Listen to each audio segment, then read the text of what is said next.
जोधपुर से खबर है। इंडिगो की फ्लाइट 6E133 को मिली बम से उड़ाने की धमकी। पुणे जोधपुर की फ्लाइट बताई गई। पुणे जोधपुर की फ्लाइट को आज चौथी बार मिली है बम से उड़ाने की धमकी। फ्लाइट दोपहर 1:30 1:30 बजे जोधपुर एयरपोर्ट पहुंचेगी।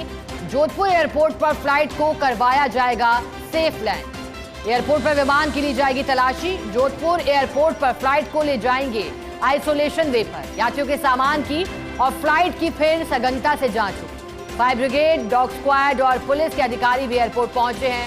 सभी सुरक्षा एजेंसियां भी जोधपुर एयरपोर्ट पहुंची हैं। आइसोलेशन वे पर किए गए सुरक्षा के पुख्ता इंतजाम। तस्वीरें सबसे पहले फर्स्ट इंडिया पर।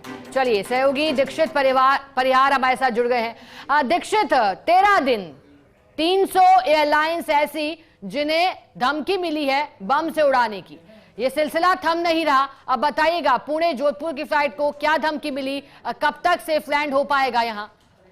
जी, पुणे जोधपुर की फ्लाइट 6E133 को आज चौथी बार बम से उड़ाने की धमकी मिली है और ये एक्स के जरिए इंडिगो कंपनी के पास में ये मैसेज आया था, बम से उड़ाने की धमकी मिली थी। तो उसके बाद में जब फ्लाइट जोधपुर की ओर आ रही थी तो बीच रास्ते जब देखा गया कि धमकी के बाद में नजदीकी एयरपोर्ट कौन सा है, तो उसमें अहमदाबाद एयरपोर्ट जो नजदीक था, तो उसको फ्लाइट को अभी अहमदाबाद डाइवर्ट किया गया है। अब कुछ ही देर बाद में अहमदाबाद एयरपोर्ट पर फ्लाइट की इमरजेंसी लैंडिंग करवाई जाएगी और उसके बाद में फ्लाइट की सघनता से जांच होने के बाद में फ्लाइट जोधपुर पहुंचेगी। जी दीक्षित, क्योंकि लगातार धमकी मिलने का सिलसिला जारी है, लेकिन अमूमन जब हम 13 दिन के आंकड़ों को देख रहे हैं या फिर 1.5 महीना भी पीछे ले जाएं, तो फिर धमकियां अफवाह और झूठी साबित हो रही हैं। अब इसके बाद यह भी जानकारी है कि सोशल मीडिया प्लेटफॉर्म को लेकर भी केंद्र सरकार ने स्पष्ट किया है कि झूठी वायरल पोस्ट को डिलीट किया जाए। क्या एक्शन अब तक हुआ है पूरे मामले को लेकर? जी, जैसे केंद्र सरकार भी पूरी इस मामले को लेकर बहुत गंभीर है।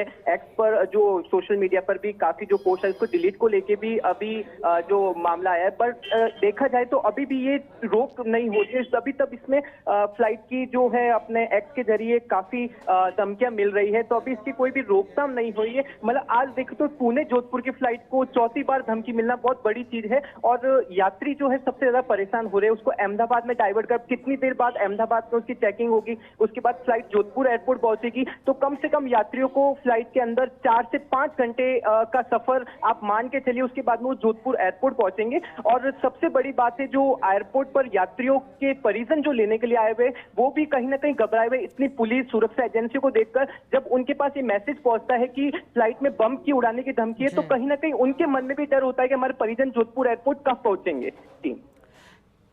दीक्षित, ऐसे में एयरपोर्ट प्रबंधन की ओर से भी क्या व्यवस्थाएं की गई हैं एयरपोर्ट पर? जी, एयरपोर्ट की बात की जाए तो एयरपोर्ट पर सुरक्षा के पुख्ता इंतजाम किए गए हैं। एयरपोर्ट पर जो सीएसएफ तैनात है, सीएसएफ ने पूरी जो आइसोलेशन वे है उस पर पूरी घेराबंदी कर रखी है। और वही पुलिस की ओर से बात की जाए तो कमिश्नर भी अभी बहुत सख्त चल रहे हैं इस मामले को लेकर। जैसे ही कंट्रोल रूम में सूचना पहुंचती है तो पूरा पुलिस के आला अधिकारी जोधपुर एयरपोर्ट पहुंचते हैं और सुरक्षा की जो एजेंसियां है, सुरक्षा के सभी जोधपुर एयरपोर्ट पहुंच गई। अभी आइसोलेशन वे को पूरा घेर के रखा हुआ है। अब फ्लाइट कितनी देर बाद में जोधपुर एयरपोर्ट पहुंचती है वो बाद में अभी मैसेज आएगा, उसके बाद में इसकी जानकारी मिल पाएगी। दीक्षित, एक अपडेट भी सामने आ रहा है, अब जोधपुर नहीं बल्कि अहमदाबाद के लिए डाइवर्ट किया गया है, क्या सत्य है? जी बिल्कुल, फ्लाइट को जैसे देखा गया कि जो वो जोधपुर की ओर आ रही थी पुणे से, तो उस दौरान सबसे जो नजदीकी एयरपोर्ट है वो देखा गया, तो उसमें अहमदाबाद एयरपोर्ट सबसे नजदीक एयरपोर्ट दिख रहा था। तो फ्लाइट को इमरजेंसी लैंडिंग अहमदाबाद एयरपोर्ट की ओर डाइवर्ट किया गया फ्लाइट को, और कुछ ही देर बाद में फ्लाइट अहमदाबाद एयरपोर्ट पर सेफली लैंड की जाएगी। दीक्षित, एक और जानकारी दीजिएगा, जब भी इस तरह की धमकियां मिलती हैं उसके बाद आइसोलेशन वे कैसे कार्य करता है? जी, इसके लिए ये होता है कि जो अपना अराइवल एरिया, जो फ्लाइट जहाँ पे लैंड होती है उस एरिया में टैक्सीवे ट्रैक पे ये होता है, एक अलग से एरिया रखा जाता है जिसमें फ्लाइट को सेफली आइसोलेशन वे पे लैंड किया जाता है। वहाँ पे सुरक्षा एजेंसियां जो होती है वो भी वहाँ पे पूरी ओर से मुस्तैद होती है और फ्लाइट जैसे ही एयरपोर्ट पे लैंड होती है आइसोलेशन वे पर, तो आइसोलेशन वे पर उसकी सघनता से जांच होती है। फ्लाइट की यात्रियों के सामान की सघनता से जांच होती है और यात्रियों की सघनता से जांच होने के बाद में उस फ्लाइट से यात्री को बाहर निकाला जाता है। दीक्षित, ऐसे में अभी तक कुछ स्पष्ट किया गया पूरे मामले को लेकर, क्या महज अफवाह मात्र है ये?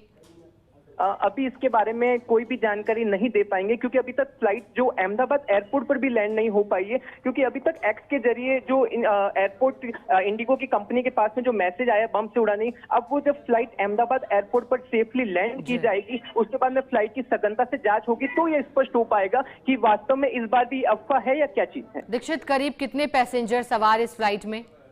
लगभग मान के चलिए 90 से 100 पैसेंजर इस फ्लाइट में सवार है, और जो फ्लाइट में जो यात्री है उनके जो परिजन है वो भी एयरपोर्ट पहुंच चुके हैं, वो भी यात्रियों का इंतजार कर रहे हैं, अपने जो यात्री आ रहे हैं फ्लाइट में, अपने परिवारजन आ रहे हैं, वो भी इंतजार कर रहे हैं। उनके भी मन में ये भय है कि आखिर ये कब तक पूरा मामला जो है खत्म होगा, ये कब पहुंचेंगे जोधपुर, ये मामला बहुत तेज होगा। बिल्कुल दीक्षित, और चौथी बार एक ही धमकी, पैटर्न भी एक ही, लेकिन अब देखने लायक रहेगा जब इमरजेंसी लैंडिंग अहमदाबाद पर होती है तो फिर क्या कुछ सामने निकल कर आता है। बहुत शुक्रिया दीक्षित आपका साथ जुड़ने के लिए, पूरी जानकारी के लिए।